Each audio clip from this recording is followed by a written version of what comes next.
If you want to pull Al up your Jazeera. articles in a second tab, you will be able to do that and still read, and the audio and stuff will still cover for you. And I'll just scroll as we're reading over here. So I won't be able to see it like I normally do? I don't know. If you can see the where we're talking and have the layout, you should be Oh, able to. I don't know how large it's going to be. That's where you might want to pull up right. it in a second tab, and Sure. if you want to read it from there, and I'll just pull it up on my side and scroll as you read so they can see it. That is something. Okay. We have an Arby in the chat room. Hey, Arby. Oh Hope my you're god, I doing am so okay. congested. I apologize.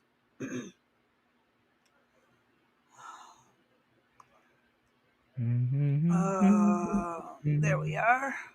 I've got us ready to roll. Other than sending out the links to All the right. show. We'll give it 1 second while I try to do this as well. Hmm. And then I will get the first videos and stuff pulled up Okay. so you can What I actually have, enjoy Crazy B, this. is I Oh, are you back? Or was it me? Oh, are you there, Dee?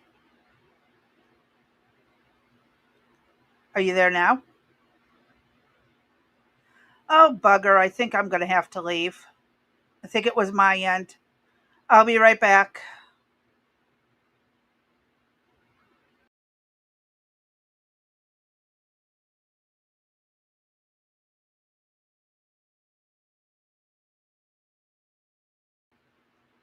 Oh, oh my God. She must have not been able to hear me. Sorry. I'm not sure what's going on.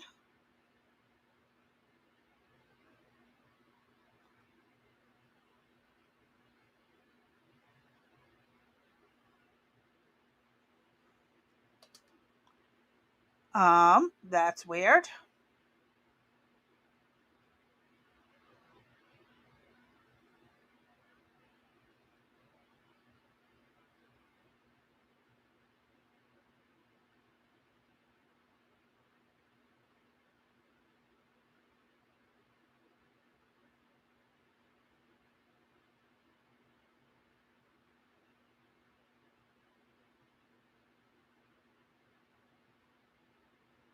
Okay, this is weird. Where'd Dee go?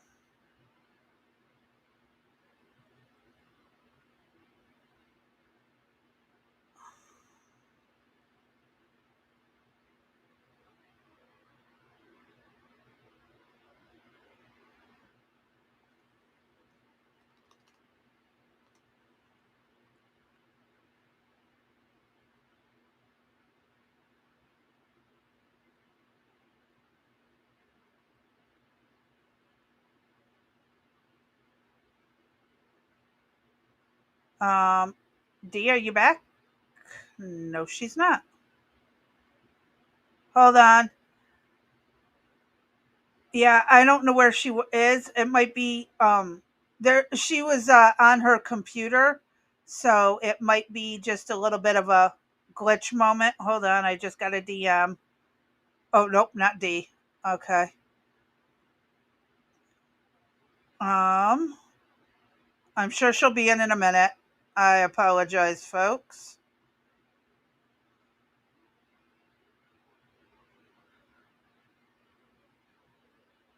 I'm getting this info sent out. Hi, can you hear me now? Hello? It was me who couldn't hear you. That's why I left, and I was coming back. Oh my gosh. And That then was a you left, nightmare. and I come back to you being Yep. gone, and it's like, it was just me. I needed to go. Oh, Oh my lord, you there's can't going to be make this some up. glitches. Well, we're getting used to this and getting Oh, it together. yeah. Yes, there's gonna be Oh. a lot of glitches. So we're live? As of right now, We are yes, li and we have been for a bit. We've got Blue Rose, Art, okay then. Arby. Hey, Blue. Hey, Art. Hi, Arby again.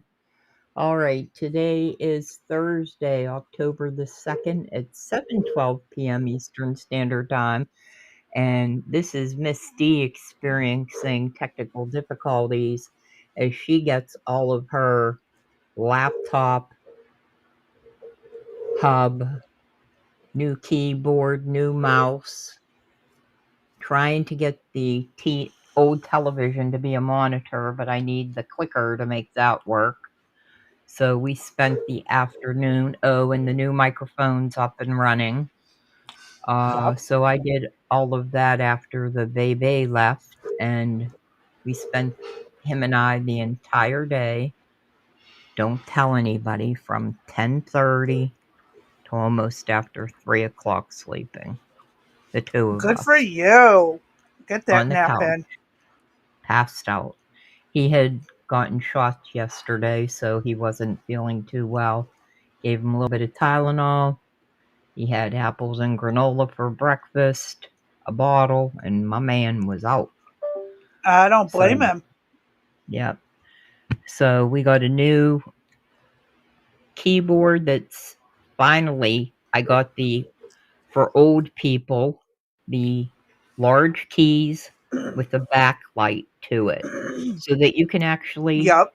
see what you're typing, what letters, what numbers, because the hands don't work the way they used to. So, but we'll get there. But with that being One thing said, at a now, time. yes, now the studio looks completely different for me uh, from what I'm used to. So now I have to Hmm. get used to this version, but we'll get there. Yep. A little bit at a So, time. so we're actually sitting in the office. I did have the heater on, but I think I had too much electrical current going into the little itty bitty power plug and it blew a fuse. So, oh well. It happens. Yep. And then I even made dinner. Surprisingly, however, I only got two tiny little bones and no meat. Now you explain that to me, but Magic. I guess I guess I just can't ask questions. I just cook it, right? True. Mhm. Anyway, so you and I didn't connect up at all today till you were going in the car wash, Hmm. Yep. and But then that was okay. and then and then so we decided that I didn't have to take a shower since we went through the car wash, It works. right? I like that It idea. worked. Uh-huh. So, other than that, what did you do today? I twiddled around the house. I went to the Walmart and then went through the car wash, then got home. And my daughter just made me chicken nuggets and french fries for dinner. But instead of Mhm. putting the sauce and the nuggets and the fries all on one plate, I get a divider Mhm. plate for the sauce and a glass plate for the chicken nuggets and the fries. I love it. So I'm holding two plates here while trying to do the live. It is so funny. I love my kids. But we are Oh, mixing sea salted caramel ice cream with butter pecan ice cream for dessert. oh, that sounds good. And you also Yeah. got mint chocolate chip too, Yeah, but that right? doesn't go good with either of those I other know. ones. So I we're know. just going to leave that as is and have that I for know. whatever. Right. I'll take any of those actually. Probably in any combination too, so Hmm. we're down for that. So, why don't we get started? I'm not sure what I'll be able to read or not read. I did try to go I can pull up the articles from what I sent you or the videos. But I tried The to log videos you in, shouldn't have a problem with, but right? reading might be an issue. Yeah. So I tried to get back into the studio as well on the tablet. It will only let you logged in one place at a time. So Yeah. that was a little bit. We might want to do something about that. So Yep. all right. So, Oh, so I see your end broadcast thing that you talk about. yes, that's what we hit when we're done. I try to Okay. avoid going near it with my mouse until Mm-hmm. we're actually done because, that would Okay. be bad. Right.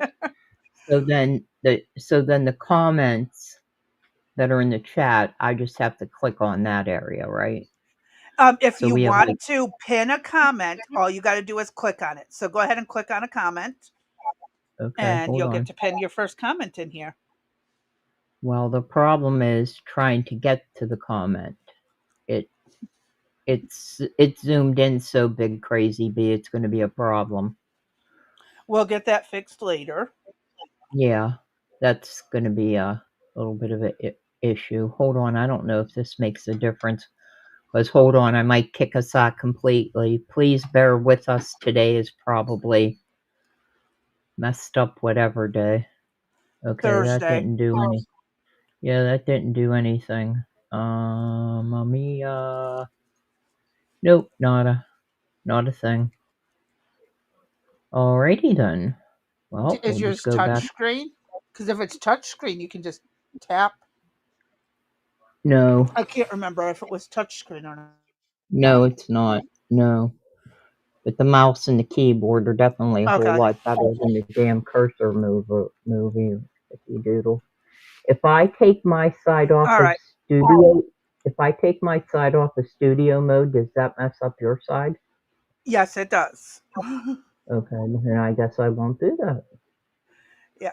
She said, But you'll no, still be able no. to see and hear everything the way you're supposed to. Because the way I have it set up is one side is larger than the other because you only need to see one side. Right. So I can hit the transition button. And it would transition stuff if I put something up. Like, here, watch this. So I'll turn this on. Um, and then you can hit transition, Okay. and there it goes. It's on the other side. So now everyone can see where that we're going to finish the video from Okay. yesterday Got it. as our first Okay, go-to. cool. Okay, Uh-huh. cool. All right, that's cool. All right, yeah, the comments are so teeny tiny. You guys look like If you don't even you Oh, if you could get your mouse over it, you could hover over it, and there's a little magnifying thing that makes it larger to read. uh, and it does not. It should. Okay, we'll mess with it later. Yeah. All right, let's get started. Since I held everybody up, I apologize. Oh no, It's it's all gonna right. take a while. Yeah, it's gonna take a while to get used to. Oh, look here! Now all of a sudden the comments popped up. If you want, I Okay, can cool. enlarge the comment. Oh no, that doesn't make them enlarge. It just makes them smaller No. and longer. Okay. Yep. I thought I Oh could, yeah. but I can't. Yeah, So, that's okay. All right, all right. let's get started then. We'll hit it. All righty, here we go. Expecting that warfighters in combat jobs execute their service fitness test at a gender-neutral, age-normed male standard scored above 70%. It all starts with physical fitness and appearance. If the Secretary of War can do regular, hard PT, so can every member of our joint force. Frankly, it's tiring to look out at combat formations, or really any formation, and see fat troops. Likewise, it's completely unacceptable to see fat generals and admirals in the halls of the Pentagon and leading commands around the country and the world. It's a bad look. It is bad, and it's not who we are. So whether you're an airborne ranger or a chairborne ranger, A brand new private or a 4-star general, you need to meet the height and weight standards and pass your PT test. And as the chairman said, yes, there is no PT test. But today, at my direction, every member of the Joint Force at every rank is required to take a PT test twice a year, as well as meet height and weight requirements twice a year, every year of service. Also today, at my direction, every warrior across our Joint Force is required to do PT every duty day. Should be common sense. I mean, most units do that already, but we're codifying it. And we're not talking like hot yoga and stretching. Real hard PT, either as a unit or as an individual. At every level, from the Joint Chiefs to everyone in this room to the youngest private, leaders set the standard. And so many of you do this already. Active, Guard, and Reserve. This also means grooming standards. No more beards, long hair, superficial individual expression. We're going to cut our hair, shave our beards, and adhere to standards. Because it's like the broken windows theory of policing. It's like when you let the small stuff go, the big stuff eventually goes. So you have to address the small stuff. This is on duty, in the field, and in the rear. If you want a beard, you can join Special Forces. If not, then shave. We don't have a military full of Nordic pagans. But unfortunately, we have had leaders who either refuse to call BS and enforce standards, or leaders who felt like they were not allowed to enforce standards. Both are unacceptable. And that's why today, at my direction, the era of unprofessional appearance is over. No more beardos. The era of rampant and ridiculous shaving profiles is done. Simply put, if you do not meet the male-level physical standards for combat positions, cannot pass a PT test, or don't want to shave and look professional, it's time for a new position or a new profession. I sincerely appreciate the proactive efforts the secretaries have already taken in some of those areas, service secretaries. And these directives are intended to simply accelerate those efforts. On the topic of standards, allow me a few words to talk about toxic leaders. Upholding and demanding high standards is not toxic. Enforcing high standards, not toxic leadership. Leading warfighters toward the goals of high, gender-neutral, and uncompromising standards in order to forge a cohesive, formidable, and lethal Department of War is not toxic. It is our duty, consistent with our constitutional oath. Real toxic leadership is endangering subordinates with low standards. Real toxic leadership is promoting people based on immutable characteristics or quotas instead of based on merit. Real toxic leadership is promoting destructive ideologies that are an anathema to the Constitution and the laws of nature and nature's God, as Thomas Jefferson wrote in the Declaration of Independence. The definition of toxic has been turned upside down, and we're correcting that. That's why today, at my direction, we're undertaking a full review of the department's definitions of so-called toxic leadership, bullying, and hazing, to empower leaders to enforce standards without fear of retribution or second guessing. Of course, you can't do like nasty bullying and hazing. We're talking about words like bullying and hazing and toxic. They've been weaponized and bastardized inside our formations, undercutting commanders and NCOs. No more. Setting, achieving, and maintaining high standards. I got to pause there. It also undermines the whole point of the drill sergeants who are teaching you how to be a soldier. They have to tear you down to build you back up.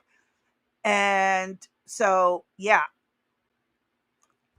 the drill sergeants need to be able to give you a lot of hell. Dee, I'm not sure if you can hear me. Can you hear me? Oh, bugger, she can't hear me. One moment. Or maybe it's I can't hear her. We're about to find out.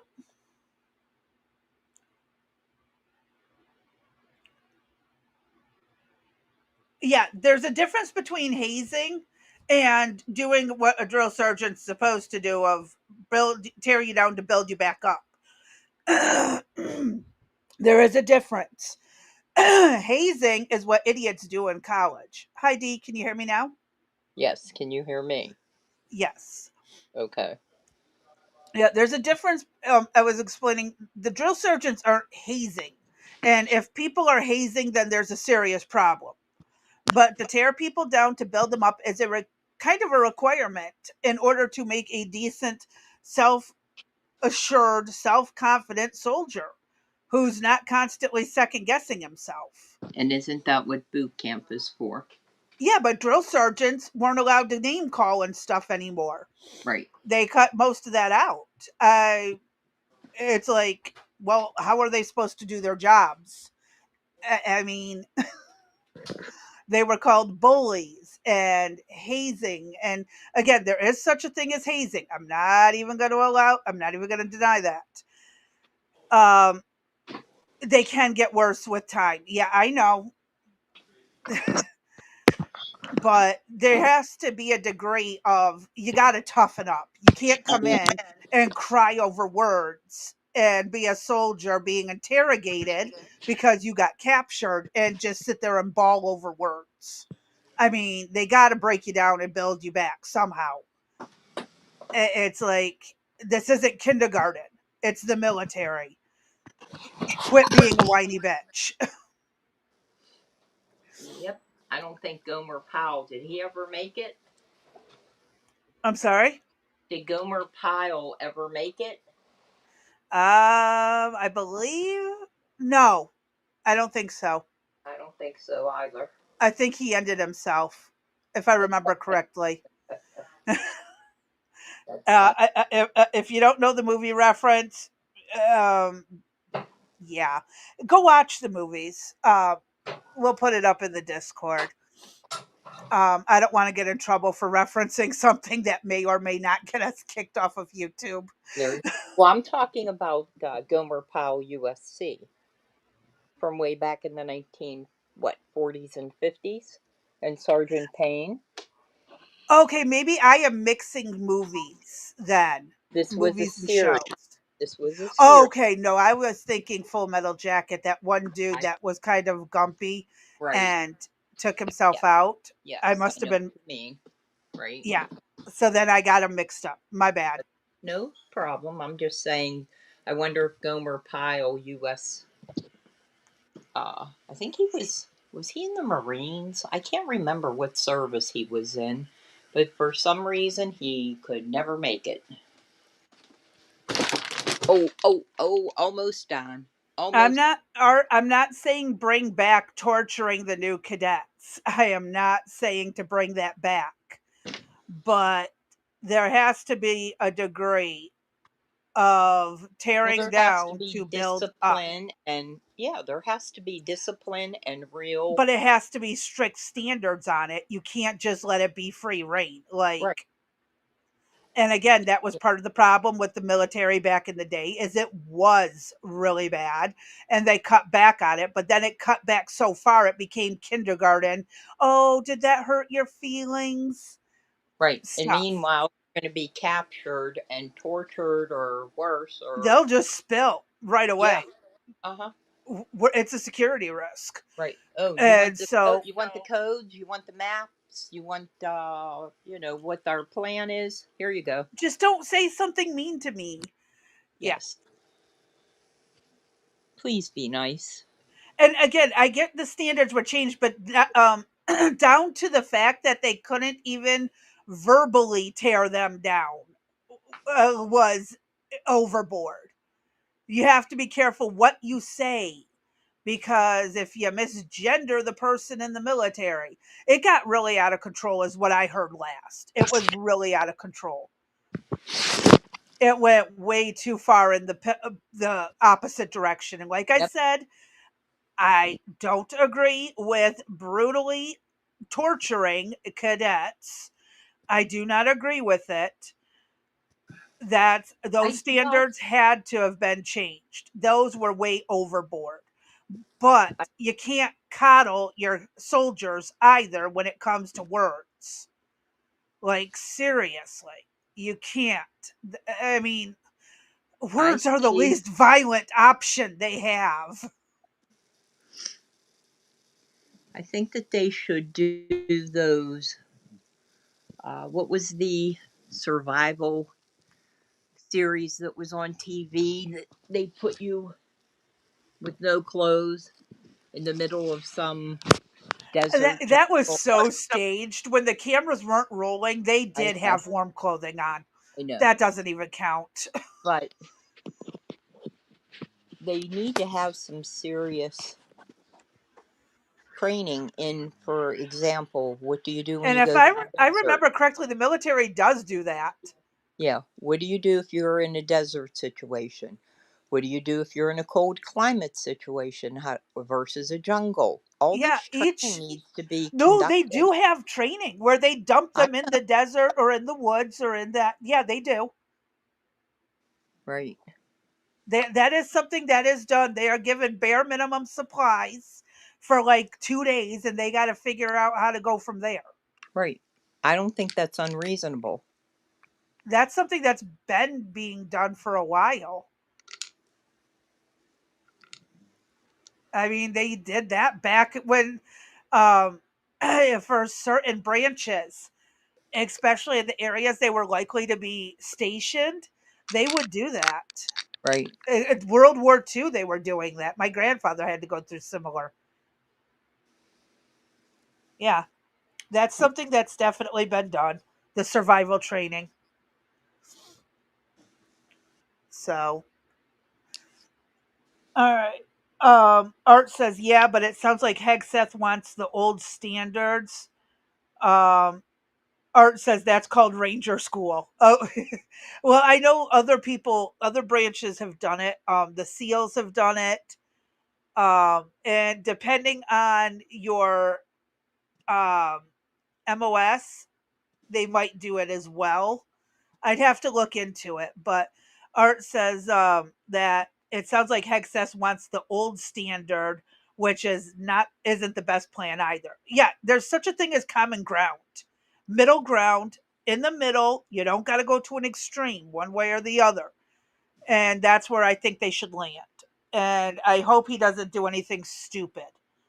Because I remember watching GI Jane and shows like that and movies like that back in the day. Watched Full Metal Jacket. I know exactly what the old shit was. um it's not okay. It's not that level is not okay. I'll tell you, it's brutal. The older versions before the DEI stuff came in, and they started the hand holding and the teddy bear hugging over words. So okay. Are we ready to continue? Mm-hmm. Alrighty, let's get through the last 8 minutes, and I'll try not to interrupt. Standards is what you all do. And if that makes me toxic, then so be it. Second, today at our direction, we're ensuring that every service, every unit, every schoolhouse, and every form of professional military education conduct an immediate review of their standards. Now, we've done this in many places already, but today it goes across the entire Department of War. Any place where tried and true physical standards were altered, especially since 2015 when combat arms standards were changed to ensure females could qualify, must be returned to their original standard. Other standards have been manipulated to hit racial quotas as well, which is just as unacceptable. This too must end. Merit only. The president talks about it all the time, merit-based. Here are two basic frameworks I urge you to pursue in this process. Standards I call, my staff's heard all about them, the 1990 test and the E6 test. The 1990s test is simple. What were the military standards in 1990? And if they have changed, tell me why. Was it a necessary change based on the evolving landscape of combat? Or was the change due to a softening, weakening, or gender-based pursuit of other priorities? 1990s seems to be as good a place to start as any. And the E6 test. Ask yourself, does what you're doing make the leadership, accountability, and lethality efforts of an E6, or frankly an O3, does it make it easier or more complicated? Does the change empower staff sergeants, petty officers, and tech sergeants to get back to basics? The answer should be a resounding yes. The E6 test or O3 test clarifies a lot, and it clarifies quickly. Because war does not care if you're a man or a woman. Neither does the enemy. Nor does the weight of your rucksack, the size of an artillery round, or the body weight of a casualty on the battlefield who must be carried. This, and I want to be very clear about this, this is not about preventing women from serving. We very much value the impact of female troops. Our female officers and NCOs are the absolute best in the world. But when it comes to any job that requires physical power to perform in combat, those physical standards must be high and gender neutral. If women can make it, excellent. If not, it is what it is. If that means no women qualify for some combat jobs, so be it. I can agree with this. That is not the intent, but it could be the result. So be it. It will also mean that weak men won't qualify because we're not playing games. This is combat. This is life or death. As we all know, this is you versus an enemy hell-bent on killing you. To be an effective, lethal fighting force, you must trust that the warrior alongside you in battle is capable, truly physically capable of doing what is necessary under fire. You know this is the only standard you would want for your kids and for your grandkids. Apply the War Department Golden Rule, the 1990 test, and the E6 test, and it's really hard to go wrong. Third, we are attacking and ending the walking on eggshells and zero defect command culture. A risk-averse culture means officers execute not to lose instead of to win. A risk-averse culture means NCOs are not empowered to enforce standards. Commanders and NCOs don't take necessary risks or make tough adjustments for fear of rocking the boat or making mistakes. A blemish-free record is what peacetime leaders covet the most, which is the worst of all incentives.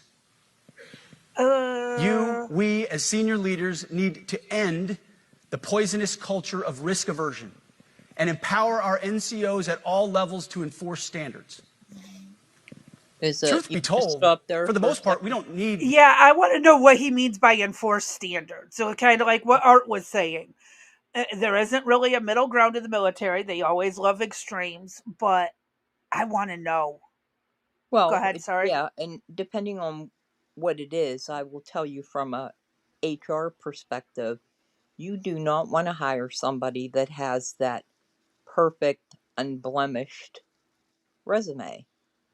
That shows that that person has not taken any risks, has not suffered any consequence or significant setback, that shows growth and learning. If you just have somebody come in with this perfect, I've never done anything wrong record, That's a red flag. That's correct. It's a red flag. It's like, why? What didn't you do? What should you have done? And I don't necessarily... If you've never been disciplined or talked to on the job, that means something's wrong. You're an ass kisser or something. Not necessarily that you have a discipline in your record as much as in your performance or your standards. That's where that would come in. Your disciplinary action record is something separate from what your resume or the standards or performance that I believe he's talking about. That like you could do better, and I have to talk to you to tell you to do better. Correct. Like say, I can't carry 25 pounds and you want me to carry 50 pounds and you call me in and you're like, D, we're going to try to make you help achieve to get to 50 pounds. What did you do to do that? You know what I mean? And it was, I went through a series of, I added 5 pounds on, then it was 10 pounds, and, I Well, a marched and did perfect whatever. real world example was me getting chewed out by a doctor. We're talking almost a drill sergeant chewed out because I didn't take a phone message the correct way that he liked it. Right. It happens. Did I cry over it? No. I Mhm. just changed how I took the messages for him specifically and made sure I put in the details he asked for. I learned my lesson and I improved. Right. So, that's what you do. It's a great example. Yeah, I had to learn what that specific doctor preferred, what information he wanted. You couldn't just take patient's name, date of birth, and this medication needed a refill. He wanted phone numbers and address and all this other stuff thrown in there, and which pharmacy and all this other stuff, even though it was in the patient's record. Right. He wanted to But he see. still wanted it in the note, so he Hmm. didn't have to go into the patient's record. Right. Yes. Art says the guy with an unblemished record is called a general in the military. They are very political and are all appointed all appointed to their positions, so they haven't earned it. Right. Yeah, and that's a scary thing.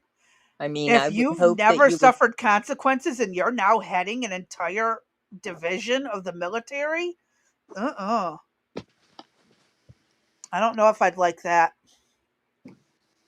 And I don't know if you saw Arby put mohawks for everyone. You missed that part for Yeah, the I saw that. haircuts. Yeah. I just find it freaking hilarious. Uh, all right. 3 more minutes. But yeah, I also want to know what he means by corrective measures. Is this we flog them at dawn in the bear at the what are those stockades? Do we flog them for a screwed up message, or do we just give them a warning? I mean, what does he mean by enforcing standards? Well, he's saying to go back to 1990. That's where we need to start. He said he was saying that for the fitness, and Hmm. I don't know if he means the 1990s um, enforcement either. So this is again where it's a gray zone without very much detail, and that kind of leaves it open for interpretation. But he did say earlier on that there'll be further meetings that will clarify specifics. So I Okay. think this was just a generality. Well, I pray to God he gives some clarifications of no, you do not get to flog them in the stockades at dawn until noon, making it a 6 hour flogging type of thing. No, that's uncalled for. That is over the Well, we don't know top. I that mean, yet. again, Yeah, we right. the next question is where in the 1990s, because that's when the standards changed too. Yeah, he wants to go back beyond Obama's teddy bear hugging military rules. Um, so yeah, I want to know a little bit more. I know my dad absolutely supports what this guy's saying, but my dad also went through boot camp and all that during Vietnam. So if my dad survived it, I'm sure he thinks others will too. So, you're assuming he meant the 1990s. Maybe it was the 1790s or the 1890s. Hmm. You know, Arby, those standards were different still. Right. Those were more of a hodgepodge thrown together farmers. There was an 80-year-old man who fought in the Revolutionary War. I posted a thing about it in our history being erased because it's been forgotten. There was an 80-year-old man who was bayoneted, beaten, shot, left for dead, and lived another 18 years after surviving it. Hmm. So, yeah, where's our standards?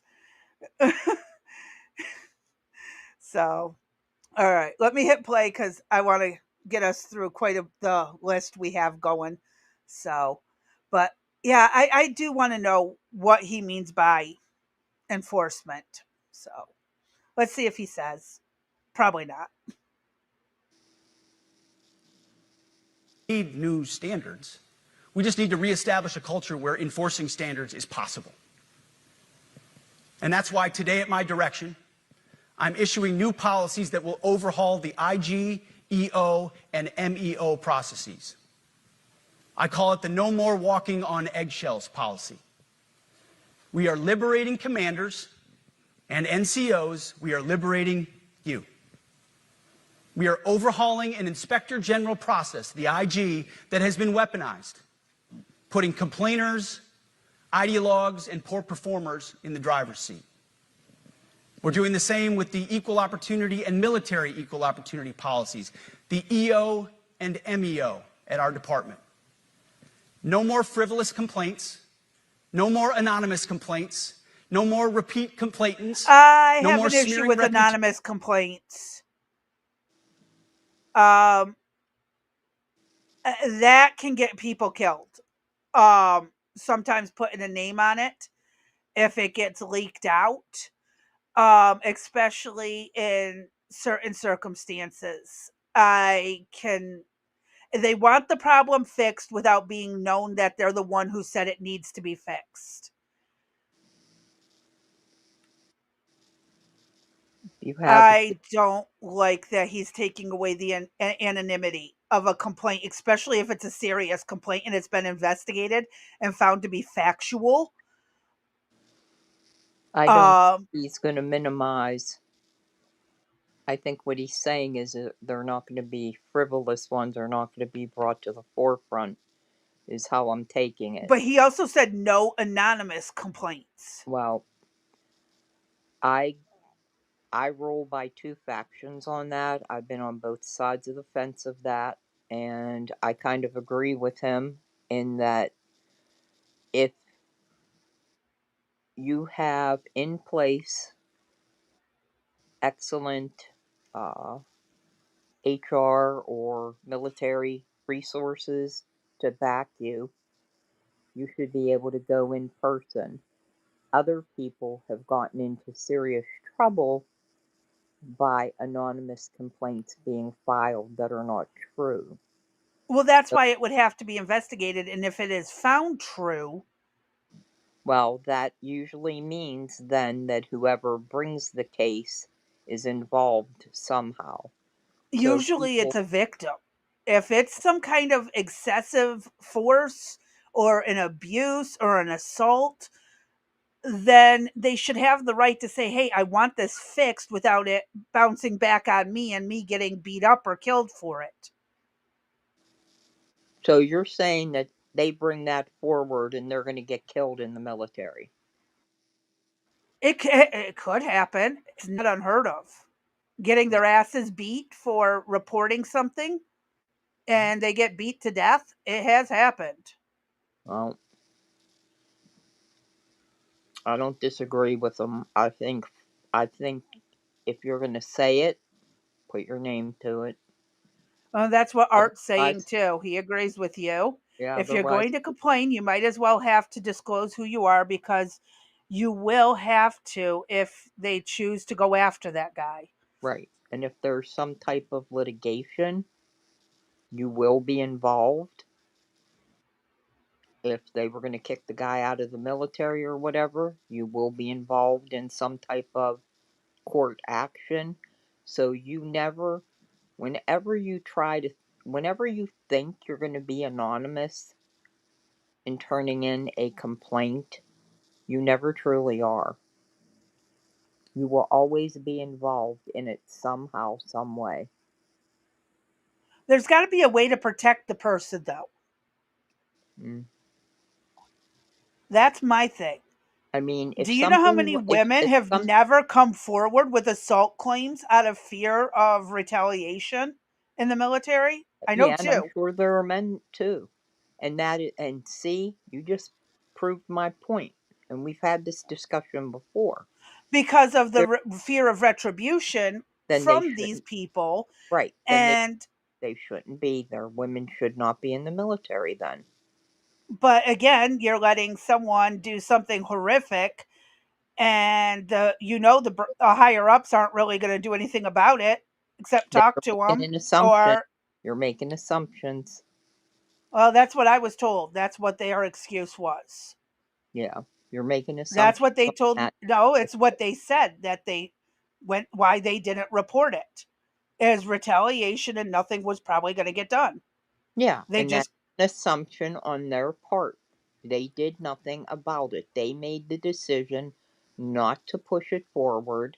And so that is something they have to live with because they never took it to a higher level to get it resolved. People that are in higher level positions, I know a lot of things about a lot of people from an HR perspective that I maintained confidentiality about. And when you bring something like an assault case, or I had batter women, I had assaults in the facility that occurred, when that's brought forward, it's my responsibility to then do an investigation. And if it rises to a level that is greater than myself, I would bring outside counsel in if necessary. But the military doesn't do that. That's not their, they don't run things like a company or a They business. do have they do have, commanding Oh officers. yeah, but those commanding officers don't want to deal with anything that they it could make them look bad, that it happened under their watch. I mean, Well, look at all the those shit that happened in Afghanistan during Bush's era. Look at all the prisoners who were horribly mistreated, and it got swept under the rug because it made them look bad. well, I mean, that is the whole purpose of having the right people in the right place and having your good commanders, your good COs, your good supervisors, your good drill sergeants. I don't know all their titles or anything, but they have a hierarchy that they can follow, and if you don't want one, you can skip and go to the other. But if something is occurring that you're aware of. If I know, for example, you're getting assaulted or whatever, you know, it's either I could take it forward or I could, and I'm your friend or whatever, I could take it forward or I could keep my mouth shut if you don't want to do it. But if you choose not to act on something that happens uh, because of a perceived notion or conception, Or I the fact can't. that it's happened to other people before who've reported and nothing has happened, and the word gets around from the women that it's pointless because they ain't going to do shit. That's That not an that's all assumption. the That's more a reason, track and they record. can all get together and they can do a class action thing. They can all get together and file a complaint as one unit. It doesn't have to be an individual. There's more than one way to skin this cat. So, whatever the issue was, I don't know the specifics to it, but I can tell you there's ways around it. And the problem, again, with being anonymous, I understand what you're saying. A complaint comes in, and should it be looked at or shouldn't it be? I never threw it under the rug. I always took a look at it. But remember, when you bring it and it becomes legit, you are now involved. And So, well, okay, so maybe give the name to the person, but they keep it anonymous during the investigation and all that. yeah, that can Is be that done. really hard? But does the military really ever keep it anonymous? Does anybody ever really keep it anonymous? Does any company really do? Not really. That's correct. Even if they promise you anonymity, very That's few correct. actually do it. That is correct. And that's why a lot of people don't bother coming forward, because while the investigation's going on, they don't want retribution. Mm-hmm. And typically, what'll happen is, uh, well, there's a couple things. It could be that that person's a troublemaker, and we want the retribution to happen. That I want you out. You know what I mean? You could be a troublemaker from the get If for it shows that there was nothing to the complaint, then that person gets punished for correct, false accusation. correct, But if absolutely. their name is out there while this investigation's happening, there's nothing to protect them.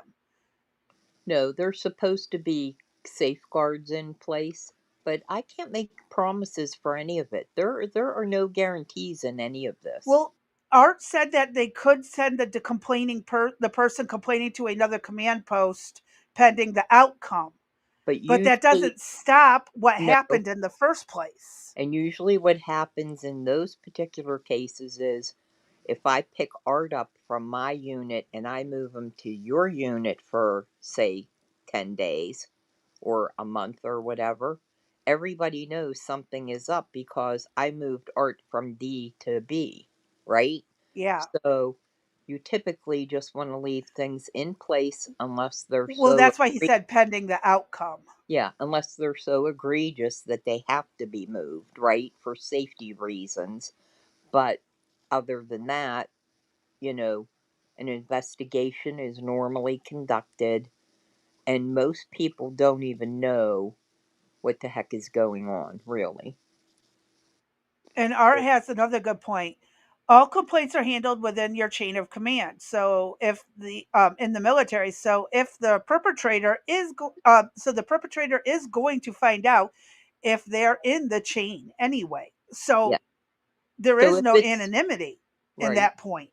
right, And then they could get demoted, harassed, assaulted and more. that could be for anybody. That just isn't women.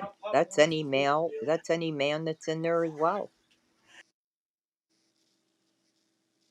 It's men and women.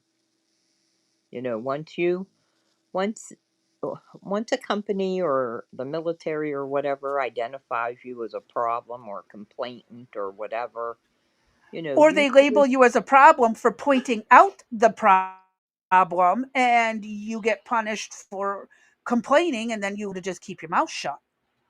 well, I've That never, happens too. yeah, That's happened at workplaces. yeah, I've never permitted that to, That actually happened to me when I found the Medicaid fraud, the Medicare fraud, and the billing. I got bumped out of billing at that right, point. Kind of funny how that works. well, that's because that was fraud at A that point. higher up who was committing the fraud and That didn't was fraud like at me that point. catching it. Exactly. So, same thing if it's in the military. A higher up is just going to label you the problem and move you. Right. And then you have it on your record of false complaints and all this stuff when actually it was a legitimate complaint. Mm-hmm. Yeah. Many people have many comments or whatever on their record. For example, if you think that you have the right to look at your personnel file, some companies do, some companies don't. But you don't want to know how I kept my files, and I won't divulge how I kept them. But Yeah. let me just tell you that when you asked to see your personnel file, you didn't see everything. Isn't that So illegal? it is not. Oh, It is not. really? It is not. It should be. It I is. want to know what the hell y'all had to say about me. It is not. So there were one person had at least four. Each person had a minimum of four files attached to their names. It used to be everything was kept together, hodgepodged by date, and then that all got. I changed all that. So Hmm. Yeah. And there are different reasons for it. Uh, Personnel file was strictly for your personnel record, your performance standards, what your goals were for the year. Every year you had different goals that you had to meet. It just was not the same thing that, oh, I could type 25 words a minute on a particular document. It might be this year you have to be able to get a contract with a coffee company. And that was your goal for the whole year. You had to contact somebody, get bids, quotes, whatever, and negotiate a coffee company to come in. Somebody else might have a marketing program that they had to achieve. So every employee had a minimum of six, in addition to what your job description said. You had a minimum of six goals, new goals every year that you had to meet. See, our job never had anything like that. Yeah, and Most that of the jobs I've ever worked have never had anything like yeah, that. and that included training and development. You had up to 30 hours of training development credits that you had to take if you were had a certification. You know, we went from janitorial all the way up to PhD level, so some of them had to be credentialed. It included travel time, you know, to go to. I told you I traveled the country doing different things. Um, you know, I even had a thing where I had to go and help another association get set up in their HR department. So um, that was one of my goals, and I went and spent a week there. Um, Another job I had, you know, required me to be up in Massachusetts to do certain types of training. So it all depends. A lot of companies do, I think, a bad job in what the expectations of employees should be. And I think if they're clear cut and everybody knows what is expected of them, and if you don't meet your qualifications, then you always got a chance. Actually, you had two chances before I would terminate you um, to improve your performance.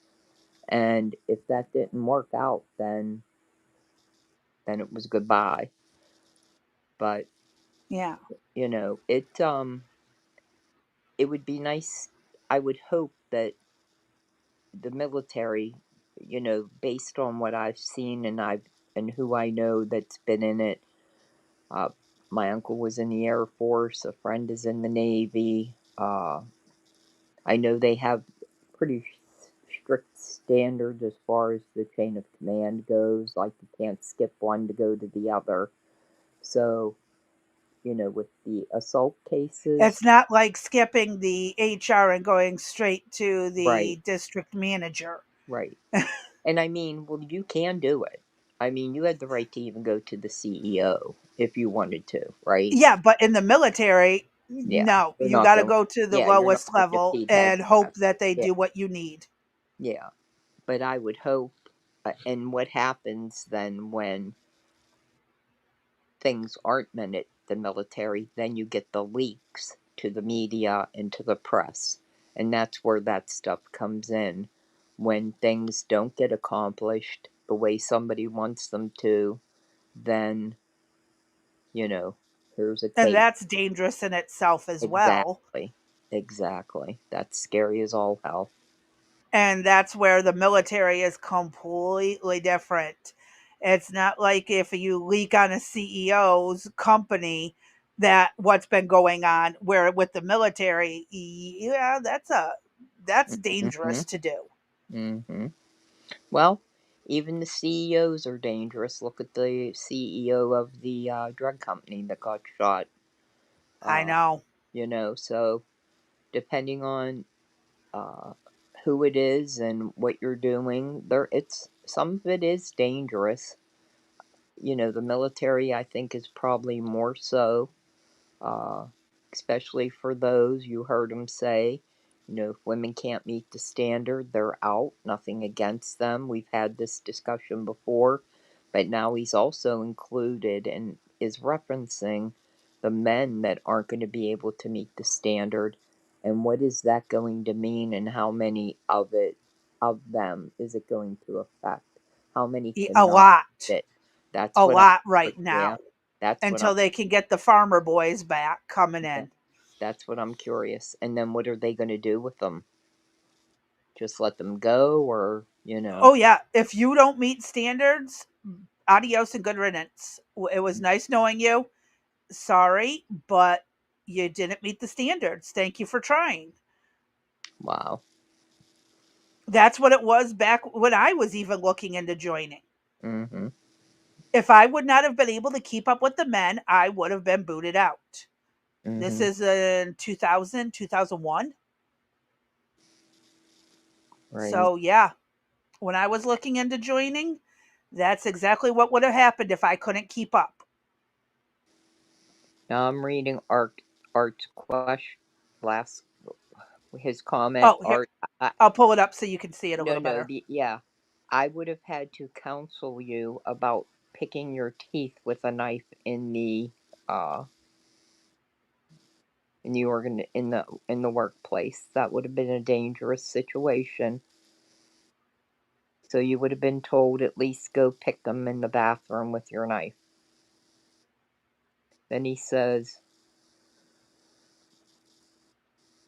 or perhaps 1 out of 10 people who know about the situation in the military and know exactly who would know. Arby says, Oh, here.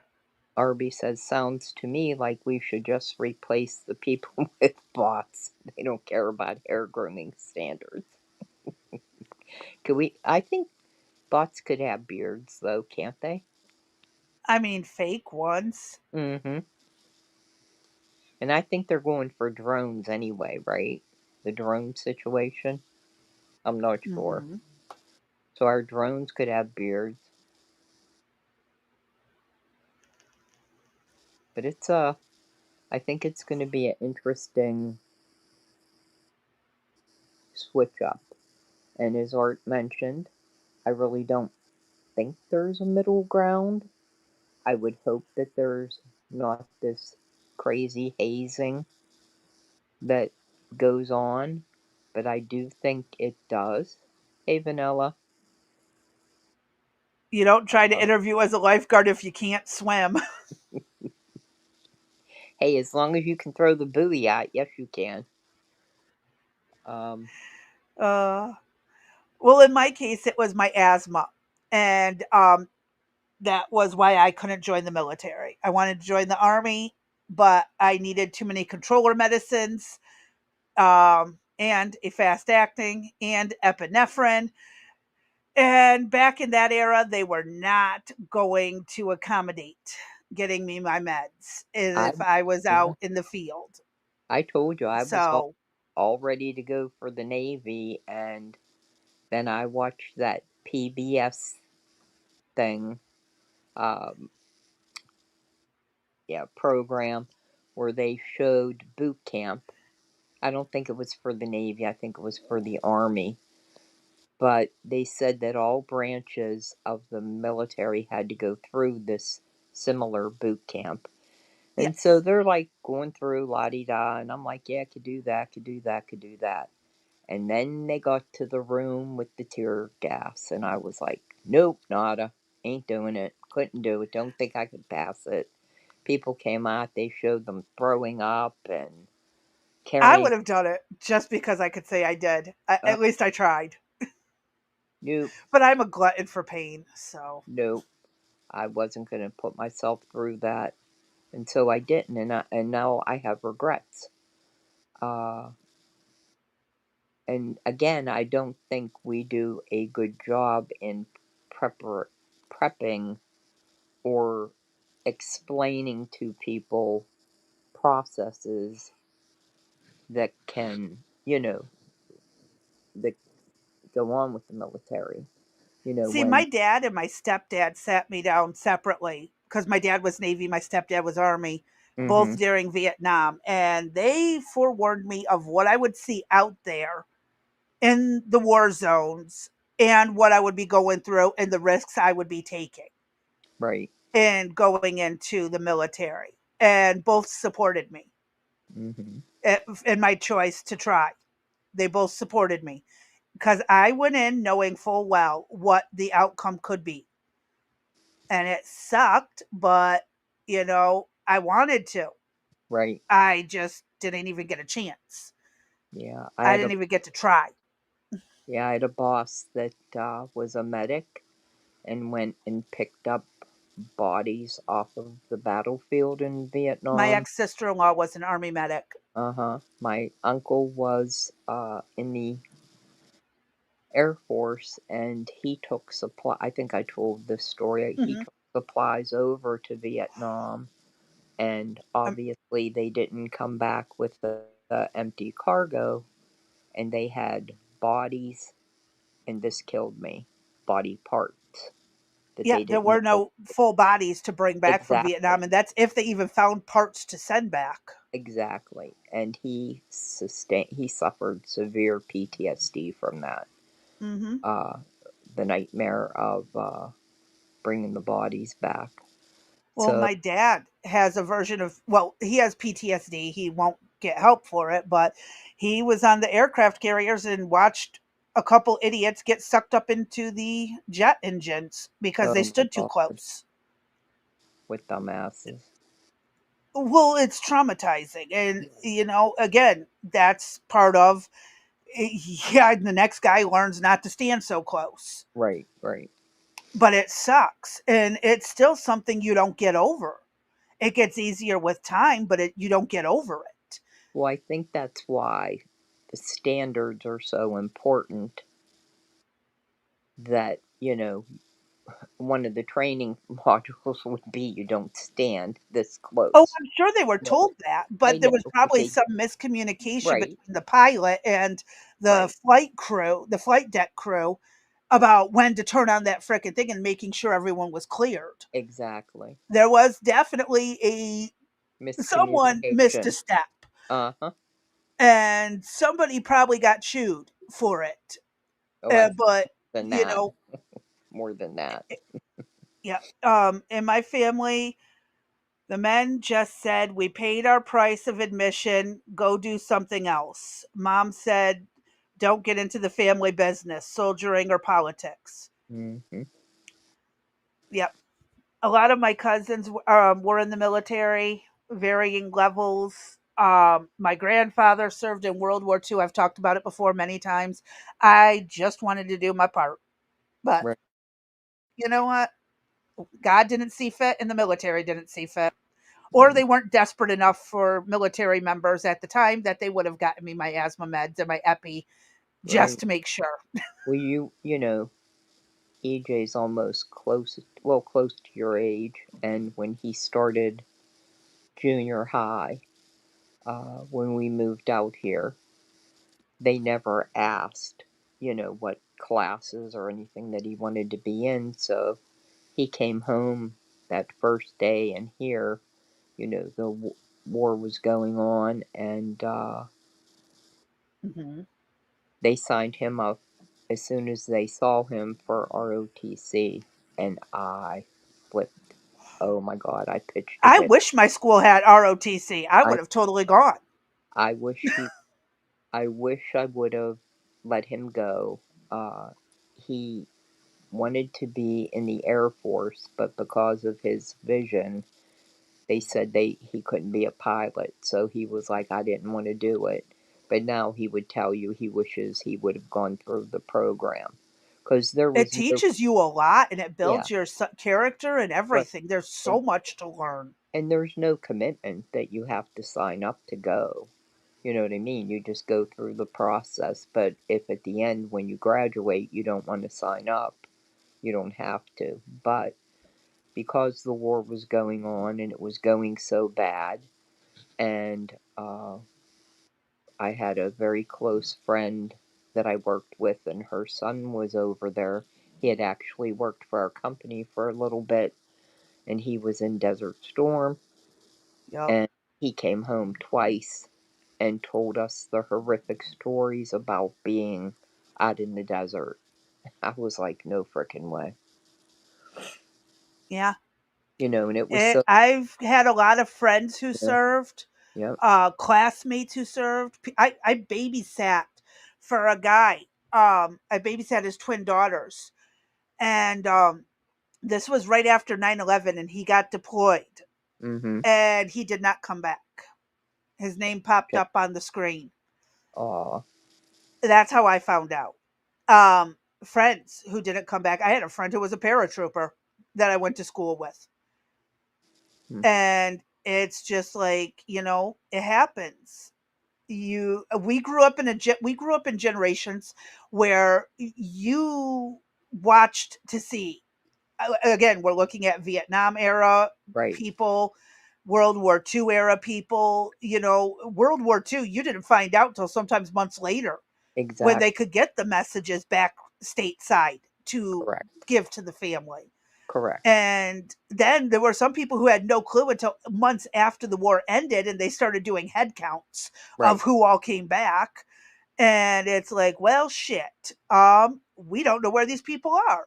mm-hmm, I mean, so again, I grew up through Desert Storm and Iraqi Freedom, all of those little things, and then September 11th. So again, most of my life there was a scroller bar with the most with the recent names, yep. casualties.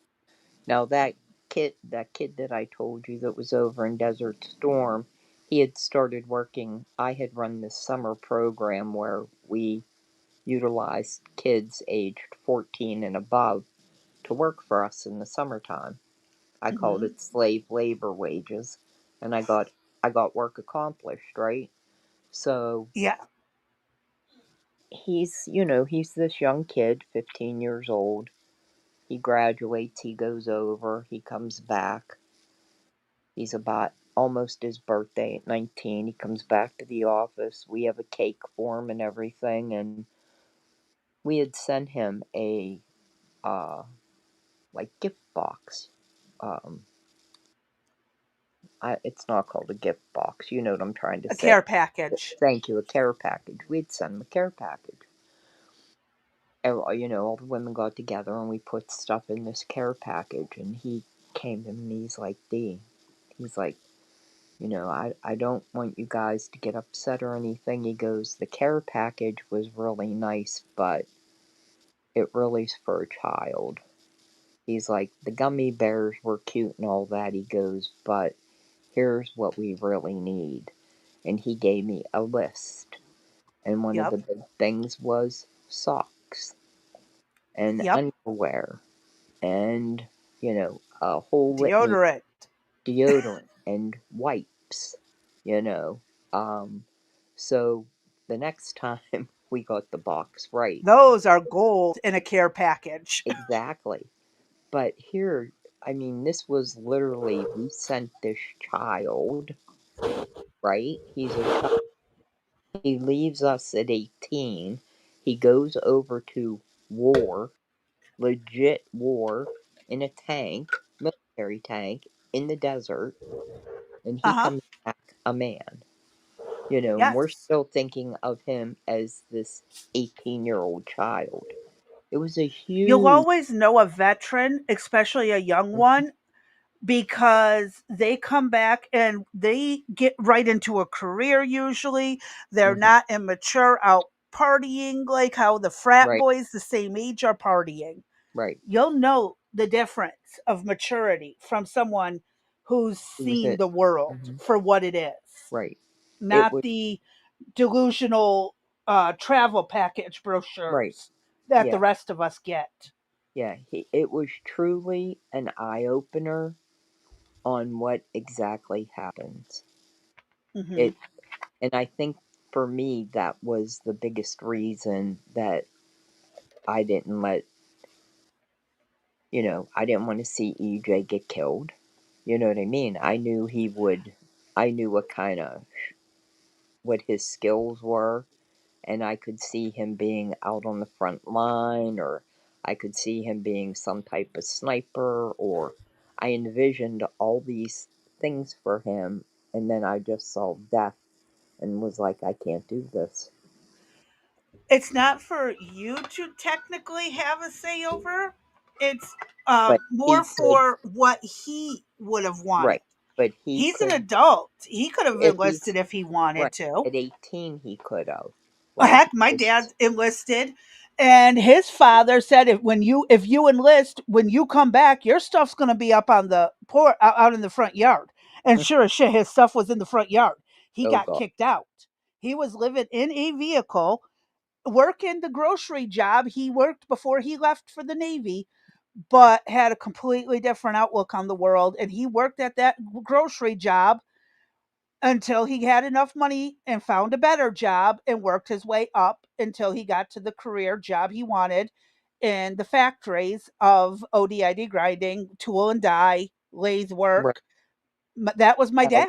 he could have made that decision at 18, but at 16, I you're was 17 when 16, my dad was willing yeah, to let me sign up because he knew I was mature enough and good yeah, enough to go. And and I I was was level like, headed no, enough to make an educated decision. yeah. And I guess it all depends. I mean, you can't pick, like what you want to do. You know what I mean? It's you're assigned to go wherever.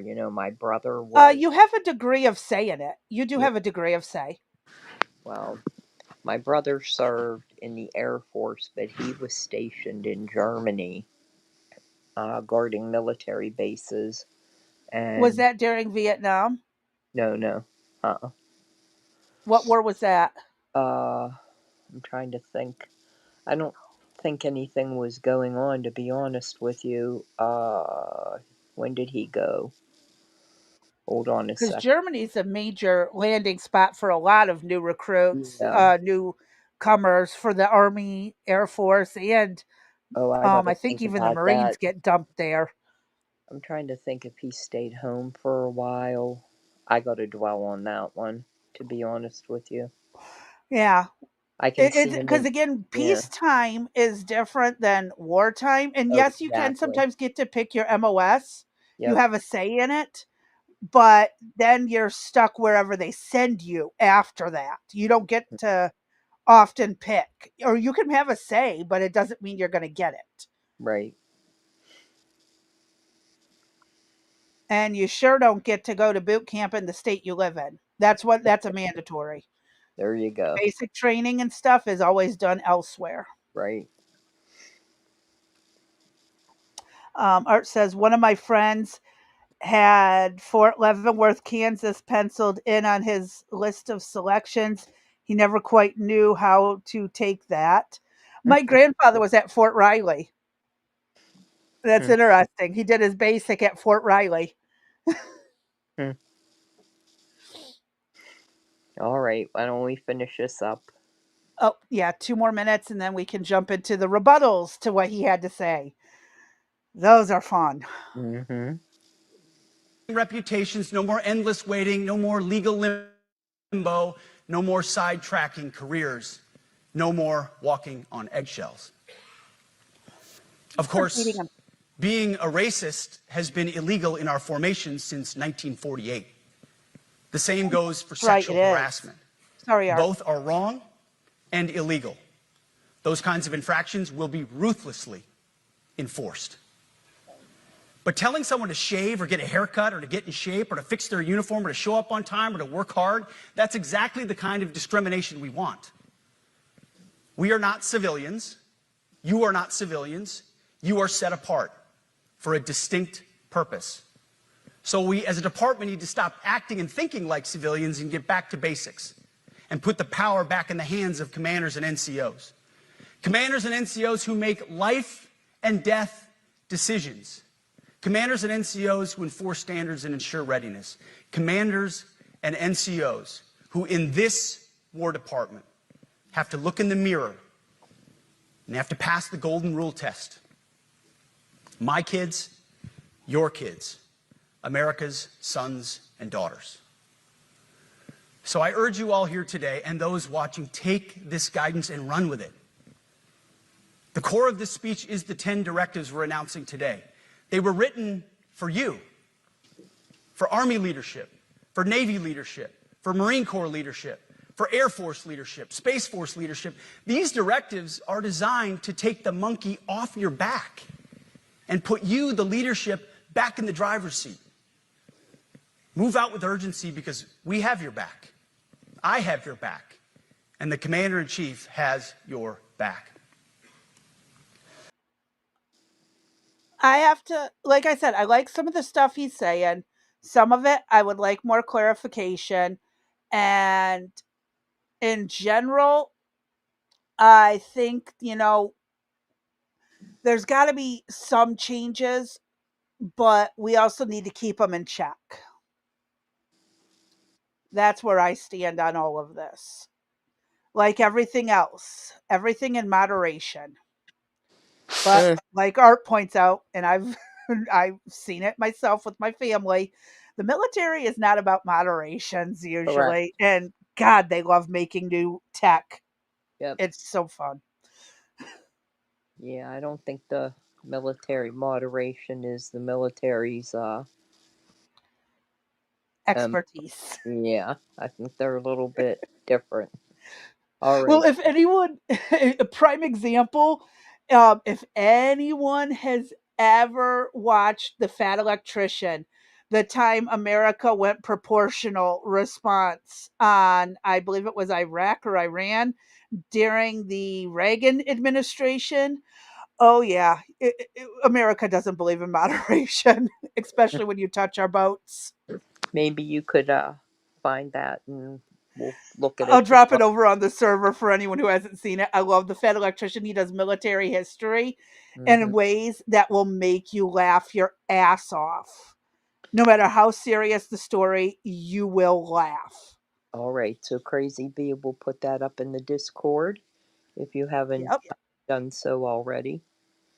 That real news journalist. I hope that was sarcasm.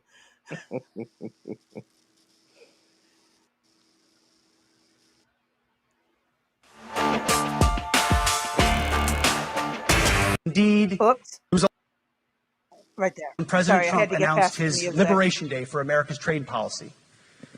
It was a landmark day. Well, today is another Liberation Day. The liberation of America's warriors, in name, in deed, and in authorities. You kill people and break things for a living. You are not politically correct and don't necessarily belong always in polite society. Defense Secretary Pete Hegseth announcing a series of changes for the military personnel that he says will raise the standards of combat troops and free commanders from the fear of violating internal military rules. You may remember Secretary Hegseth called hundreds of the nation's highest-ranking military leaders back to Quantico last week to speak to them, but it went a different direction than most probably expected. A large part of Hegseth's speech was dedicated to prioritizing physical fitness and, well, being well-groomed, even if that meant fewer women in combat roles. If the Secretary of War can do regular, hard PT, so can every member of our joint force. Frankly, it's tiring to look out at combat formations, or really any formation, and see fat troops. Likewise, it's completely unacceptable to see fat generals and admirals in the halls of the Pentagon. No more beards, long hair, superficial individual expression. We're going to cut our hair, shave our beards, and adhere to standards. Because it's like the broken windows theory of policing. It's like when you let the small stuff go, the big stuff eventually goes. When it comes to any job that requires physical power to perform in combat, those physical standards must be high and gender neutral. If women can make it, excellent. If not, it is what it is. If that means no women qualify for some combat jobs, so be it. Announced the military's internal complaint and investigations process would be overhauled to eliminate frivolous complaining. We are overhauling an Inspector General process, the IG, that has been weaponized, putting complainers, ideologues, and poor performers in the driver's seat. No more frivolous complaints, no more anonymous complaints, no more repeat complainants, No more smearing reputations, no more endless waiting, no more legal limbo, no more sidetracking careers, no more walking on eggshells. Hegseth also defended several high-profile firings and ended by saying that if the changes bothered anyone in the room, they were free to leave. They should resign. After Hegseth's speech, Trump took the stage where he called on his top generals to use American cities as training grounds for their troops and suggested that they should use violence against protesters. We're under invasion from within. No different than a foreign enemy, but more difficult in many ways because they don't wear uniforms. I told Pete we should use some of these dangerous cities as training grounds for our military, National Guard, but military, because we're going into Chicago very soon. That's a big city with an incompetent governor. People are standing, and their mouth is this far away from their mouth, and they're spitting at him, and they're screaming at him. And that soldier standing there, he wants to knock the hell out of the person, but he's not allowed to do anything. So they just stand there and they get abused. If it's okay with you, generals and admirals, I've taken that off. I say, they spit, we hit. Is that okay? Of course, reaction was swift following I actually Hegseth have to and agree Trump's with that. speeches. Independent journalist Aaron Rupar calling Trump's speech a, quote, major escalation in a post on Blue Sky, writing, quote, hard to imagine how anyone with a shred of dignity can keep serving after this, which of course is the point. Meantime, Don Lemon appearing on Dan Abrams' show yesterday, calling out Hegseth for railing against DEI in the military. In his definition and the Trump administration's definition of diversity, equity, and inclusion, Pete Hegseth is a DEI hire. Pete Hegseth is not qualified for that position, and he shouldn't be in that position. So therefore, it's very tough for me and many people in America to take him seriously about anything. He said to this this Hold group on of 1 second, individuals Crazy who Dave. have such experience. I just got to say, was he that shocked when he saw Biden with the red blood background and the two military personnel Oh, standing? you mean the Hitler-esque Correct. speech? Yes. Was he that shocked? Was he that dumbfounded then? I'd be curious Probably to not. know. Because I'll tell you what, having the American flag versus the blood red dropped background and Backdrop. Hitler-esque view, I think are two completely different comparisons. Yeah. And again, this is what Art was talking about. People who get promoted just to get you out of there. People who get promoted because of political allegiances and alliances or family members. It's not okay at all.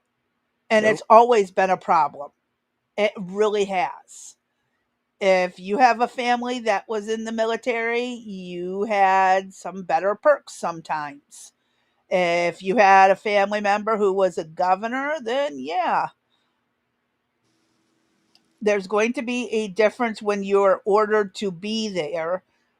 So some of the presidential appearances are by choice, some are not, but these folks were ordered to attend. So they did. And that's why they didn't get up and leave either. Right, right. Or clap, right? Or And you got to remember, this isn't their first rodeo. They've been through who knows how many presidential changes. right, right. And they're just like, yep, here's another one. Okay, let's get it started. I want to keep my promotions. I want to keep my paycheck that'll come in from my retirement.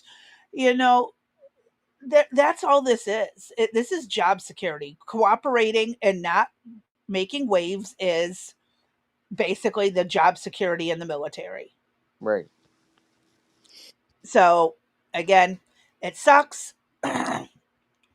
And this guy is speaking out just because he wants to get his face and his name out there. I would bet you anything. Mm-hmm. He probably wrote I'm a not book. yelling. He My probably daughter's wrote a yelling at book. me. Oh, he's probably got a book in the making. Uh-huh. Yeah. All right. And one last thing I'd say, Anna, the thing I've got to stick up for is the defense of the American military. The soldiers, sailors, airmen, and Marines I've never served with Space Force Guardians, but those four services I've had the opportunity to serve with, not only in combat, but on the joint staff and in various assignments through my career. There are no finer human beings across our force. There is a reason why the other armies of the world say we are the best on the globe. They are well trained, well disciplined, and they swear an oath to the Constitution. Well trained and well disciplined. How many overweight military members have we seen on TikTok Uh-huh.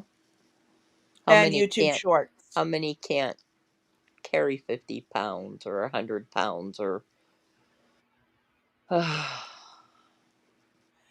A friend with the initials BS used to acknowledge receipts of orders for his commander. The DoD requires initials from somebody in the chain. So yeah, lots of them likely had better things to do.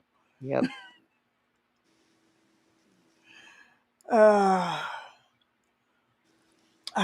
yeah, this guy's talking whatever he's got to say to be accepted on for a news interview. I think he knows it's all part of the military Right. to do He stuff. knows He better. knows. Yep. And he also knows, like I said, that our military is not fighting ready. When you have 250-pound, 5'4" women running around in uniform playing soldier Mm-hmm. when they've gotten the short pass just so they can fill a quota. Yep. I'm sorry. I just don't see how they're going to be able to run 5 miles to get away from insurgents who are coming at them in the desert. I don't see it happening. So Maybe they'll slip sliding away on the sand. it's like that bear joke on a t-shirt. You just got to outrun the fat person. Uh-huh. That's all. Run.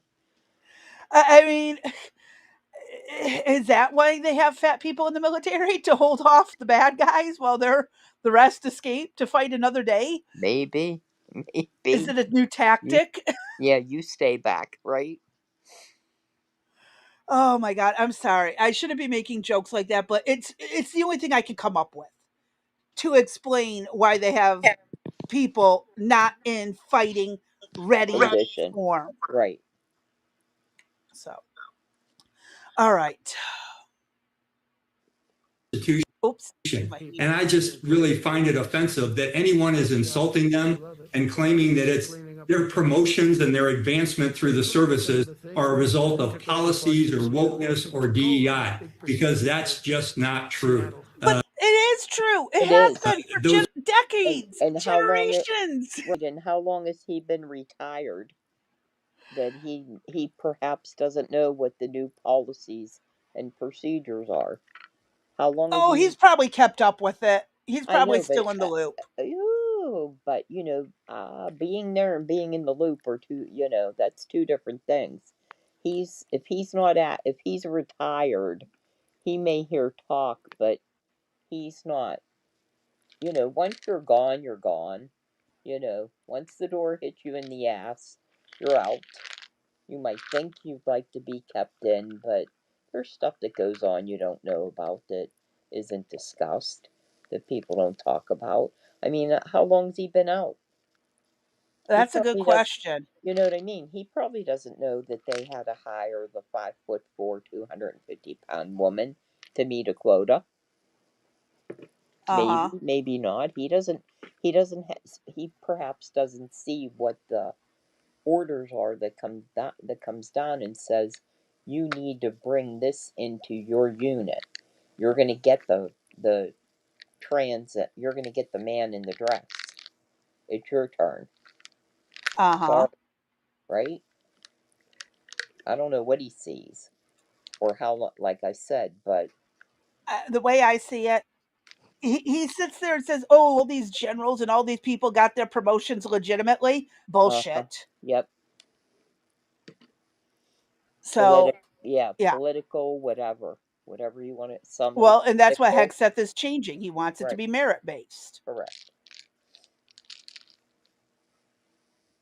Those are my thoughts on what I've heard so far. Yeah, I mean, one of the things that has stood out to me was the focus by the defense secretary on appearance and grooming standards and how much people weigh and how that's such an important priority under. Oh my God. She's surprised that that's an important priority. Yes. And the Okay. other thing I want to I'm mention going to shut too up. is remember when you have longer hair, you have a beard, you're going to be in places where you don't get to walk. And what happens when you have long hair, Lice, lice? rashes, skin Right. infections. Thank you. Do you have shampoo? Do you have access to, you know, 5 gallons of water to wash your hair and take a bath? Do you? Sand bath is a thing, but I I don't think mean, most some people of this would be seems, comfortable. yeah, it needs to be common sense. Yeah. Well, Art said it. If they had women in combat in the 70s, the lack of a bra, shaving and deodorant would have scared the hell out of the enemy. Yeah. You got women with hairy armpits and no bra Uh-huh. running at them. Yep.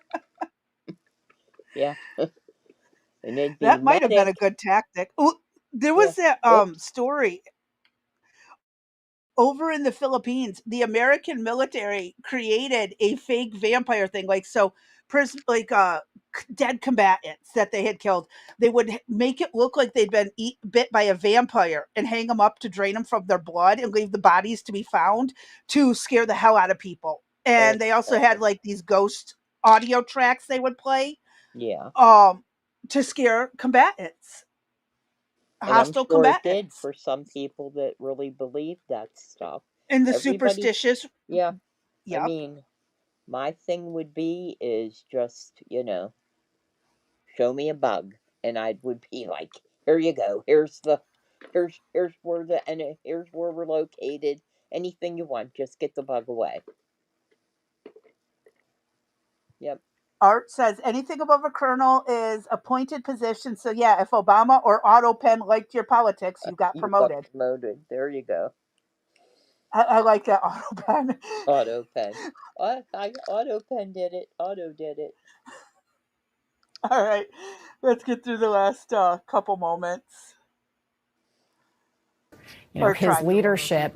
This is a gathering, General, that required massive logistics and security risks as well. Military officials told NBC News that there were pricey logistical challenges here. Thousands of people scrambling to make last-minute trips, many from their posts in remote parts of the world. One officer saying just getting through the gate will be hilarious.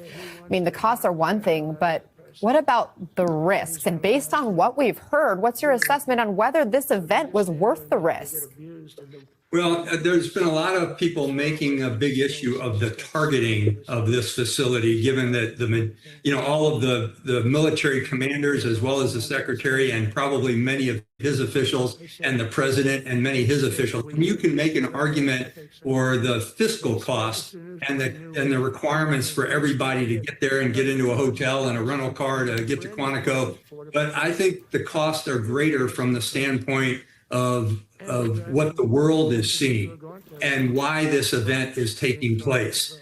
This is an unserious conference. Many people don't know, but the president holds a combatant commanders conference twice a year for all of his major combatant commanders. They normally come in, they have 3 or 4 days in Washington together. It's usually classified because people don't want to know that all the 4 stars and their aides are in one area, but they do it twice a year. So I'm still not sure why this event took place. And it certainly is costly, risky for those who are there, but also risky from the standpoint of how people see us around the globe.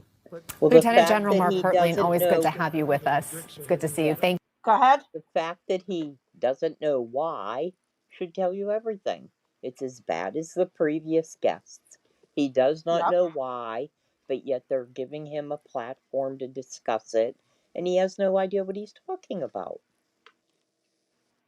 You know, if he Uh-huh. knew if he knew exactly why it was done, then he could speak to it. But he just admits he doesn't know why it was done, so why should we listen to him? And people will believe him. Well, if you wanted to know why it was done, it was kind of this whole speech. Yeah, well, I guess he didn't listen to it. Go lay down. Something like that, right? Yep. Go lay down. Go ahead. Oh. It's just wild how stupid these people are getting. The lack of any type of effort to even understand what's going on. Not even understand, but at least, because you might not understand what you're seeing or reading, but at least try to get the damn right material and then make your argument. Uh-huh. You know what I mean? Make your argument after you know what you're talking about. You know, that'd be like me getting on TV going, so yeah, we have a new lightweight, plastic spaceship that we're going to send to Mars. Yeah, right. Okay. Give me a break. Well, Right, crazy people are bee. idiots. What? Let's finish up with him, or let's move to the next. Are we almost done with him? He is done. Okay, They were just saying the outro crap. gotcha. The Well next then, thing we have up is the positive general, and then starting with tomorrow, we can do the absolute dingus award oh, um, that winner. sounds good. All right, so we're gonna end this segment with a general that is giving a positive spin on the meeting, and then we will pick up the remaining portions of Pete Hegseth. And I mean, crazy B, we had a bunch of other stuff to get to Oh yeah, we today. still do. It'll be tomorrow if we can pull it off all tomorrow because it's less detailed. That we Maybe, probably won't have as much opinion on it. yeah, maybe we should start with the other stuff, and then finish up with Hegseth, so The we don't ultimate lose. dingus response to Yeah, the Hexa thing. is that the only? Well, we'll talk about it when we're later today or tomorrow. How you want to Yeah. handle that? Okay. I just don't want to lose what we have sitting on the plate, so it doesn't get cold. Oh yeah, I know. There's that's why I said I was trying to get through today, but like these idiots and their take on this is just absolutely wild. I know. Like, And how this the is fuck just are some they of even it. allowed to be journalists? This is just a couple pieces. This is not everything that is out there. Yeah, that's what's worse. Is that this is just the snippet ones we've found I mean, that were there's a yeah. little more detailed. Go out on uh, MS Now, as they're known, and look at any Rachel Maddow, Jen Psaki. Go out to anybody on CNN, Abby Phillips. I can't think of the other one's name. Go anywhere out on ABC, NBC, CBS, any single one of those stations. Every Uh huh. single one of them. There's not one positive response to anything that was said. Not one. Good Well, the one morning, guy who America. was battling the dipshit, dippity do as you like to call her, who Uh huh. didn't even bother googling Pete Right. Hegseth, Yep. he gave some positive feedback, Yes, he did. But he also but the didn't know. rest of them Yeah. were. But he also didn't know if he was in the military or not. No, That he said that he said he was sure that he was pretty sure. Well, Yeah. that's not a fact, but Right. He But again, he did have that to it. right. But what I'm suggesting is you're the journalist going on television being paid. I don't know. They probably don't get paid a lot, but you would think you'd do a little bit of due diligence and know what you're talking about and what his background is, and he could have sat right there and Googled it real quick. Actually, he looked like he was about to reach for his phone to Google it, but thought Yeah. twice at one point. Yeah. He looked like he was about to grab his phone and Google it. And I'm like, oh, I was hoping he would. Okay, last one is just under 6 minutes. Today at Quantico Marine Base in Virginia, an unprecedented gathering of American military leaders who were summoned from across the country and the world for a quickly called meeting to hear from the Commander-in-Chief and his Secretary of War, Pete Hegseth. Now, during his speech, President Trump said his administration would fight the, quote, enemy within and increase fitness within the ranks, but he also praised the military's might under his leadership. For more on this, let's bring in retired U.S. Army Major and military analyst Mike Lyons. Thank you so much for joining us, Mike. There was an emphasis on improving the physical fitness of American troops in this address. Is this a legitimate concern for many in our military forces? Hi, Elizabeth. I think this shift is long overdue, frankly, and normally it comes from the different services themselves. And it's the first time I've seen a Secretary of War make this kind of buck up, let's say. That's what we would call something like this. Usually the services kind of catch themselves, but I guess it's gone on for so long. But no, I welcome it. I think that to come back to the physical aspect of being in the military is very challenging. Now, the standards he's looking to enforce will be job specific. So if you're a Delta Army Ranger, there are going to be one set of standards, likely more difficult than, let's say, clerks or something else doing other jobs. But the bottom line is he's all about standards, reinforcing how you look. You've got to look like you're a soldier, no more beards. So I think overall that's a good thing. It's a net positive because I do believe the military did slip away from that for the past, let's say, generation. So Secretary Hegseth also brought up this concept of a male standard of fitness, upholding the male standard. Can you clarify that? And would that mean that women would be held to the same standard as men? They would have to essentially run the same distance and speed and also lift the same amount? But okay. Yeah, let's a little back to the future. You mentioned 1990. That was the military I came from, and it just had to do with those combat units that we were in. That didn't have females as part of them, and likely it was, first of all, against the law back then, but now the standards, the physical fitness standards that were applied back then will be used today, and that's what he means by that. There was no female standard, for example, back in those combat units then. There'll be just one standard for each different MOS, which is the military occupational specialty. So that's what he was referring to. He's a little bit nuanced about it, and it wasn't about keeping women out of those jobs. If women can meet those standards, they'll be able to do those jobs. They'll still graduate from the military academies, for example, and go on. But the standard will be restored to what it was. There won't be two separate standards for the females, which frankly was lower than the male standards for the past few years. So there were some concerns about the cost and the security issues that come with bringing this many top generals together from around the world, including combat zones. So what do you think is the benefit, though, of holding sort of a last-minute, unprecedented meeting like this? Well, first of all, it really wasn't last minute. The generals had it on their calendar for some time. They had ways to prepare for it. I thought it was, again, positive in doing what they did to get to network, get to hear it from the horse's mouth, so to speak, and hear it, get the vibe, sit in the room. I look at the networking. No general officer left their desk in let's say in the Pacific or someplace and came right to that meeting. They networked. They got a chance to probably see family members. They did other things. And so I think it was a net positive. I think it was just so unique that people just were so blown away by it. I thought the comparisons to 1935 and Nazis were embarrassing. But overall, there's things that took place today that a Zoom call wouldn't accomplish. And I thought that every person in that room felt the passion from the Secretary of War with regard to where he wants the military to go. So you thought this so-called rallying of the troops, not so-called, essentially was a rallying of the troops, bringing them all together. This was way overdue.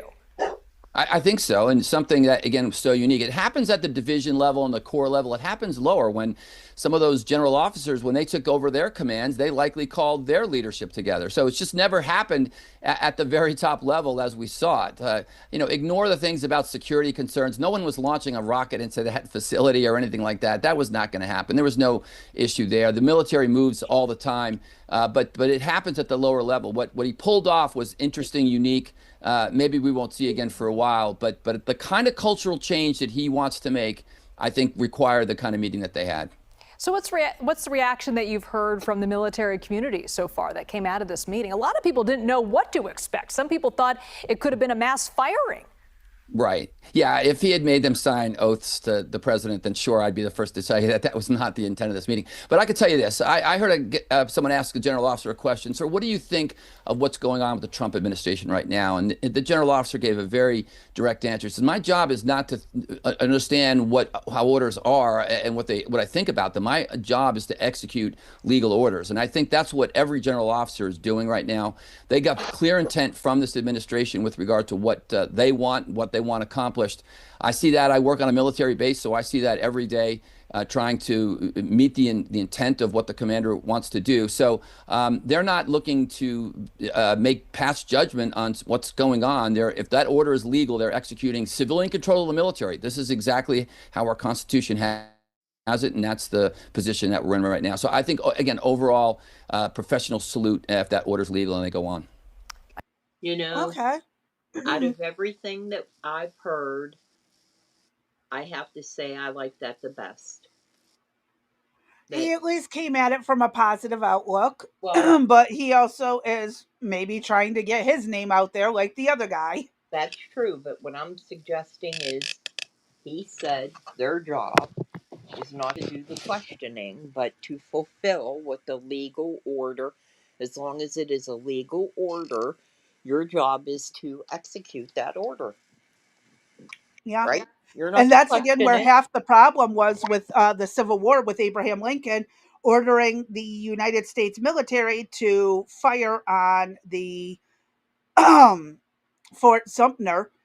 That's where a lot of people drew the line and said that was not a legal order, and they branched off and created the Confederate Army and the Right. Confederate States. Well, You we know, shall see again, how legal things go. orders, and you have the right to fight back. Mm-hmm. We So, shall see yeah, how there's things go. yeah, and that's again where, history is told us many things. A lot of our troops have done things on orders over the years, some of it not so good, some of it not so pretty. They got medals for it. A lot of the people in the Afghanistan war under Bush is a prime example. They did horrible and horrific things, but you can't tell me their commanding officer didn't know what the hell they were doing. Mm-hmm.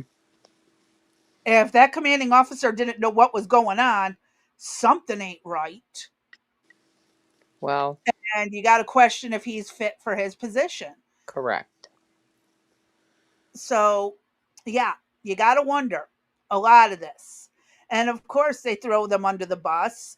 And then it's just like, well, they did it without permission. And, we spoke to them when or whatever excuse they can get to not get their asses fired. They throw the lowest totem out to the wolves, and that's that. Right. And you got to wonder how much of it was a military order and where those orders disappeared to afterwards is a good question. That's again, the soldiers aren't supposed to be running rampant and doing things their way. Everything is done by command. So when I hear something like that, I'm like, yeah, I got to question that one. I got some more questions, and of course, it'll never get answered.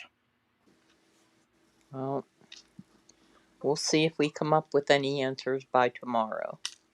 With that being said, I am at the 9:45 p.m. mark. Yeah, we've been doing this for 2 hours and 38 minutes. and I am past my time. The baby will be here before I know it, and yeah. He's I'm adorable. warning y'all now. I cannot guarantee what 3 p.m. tomorrow will look like, because my man is teething. If I didn't mention it, he's got his first little toothy has popped out, and more are coming. So, And he's going to start biting people. well, he already pinches me, so I think that and pulls my hair. Wait till he's trying to bite the spoon because he's Uh-huh. learning how to work his jaw right. That's going to Uh-huh. be adorable. You should Oh, see that's him adorable. try to gum his he gums like a, old grandpa Uh-huh. with his gums together trying to get them teeth to come through, but yeah, so we'll see what 3 p.m. brings tomorrow. Pray for me in the morning. We'll see. Hopefully he sleeps. But with that being said, I'm done, Crazy B. I'm tired. I'm going to bed. I absolutely understand. I need to call it a night as well. But for those who hung around, there is a little hidden picture thing. Feel free to drop an emoji or the word for what it is in the comments after the live. I'll get back to you and let you know if you were right. And we'll just kind of wing it from there. But y'all stay sane, stay safe, stay sober, and we'll catch y'all tomorrow. Good night. Good night.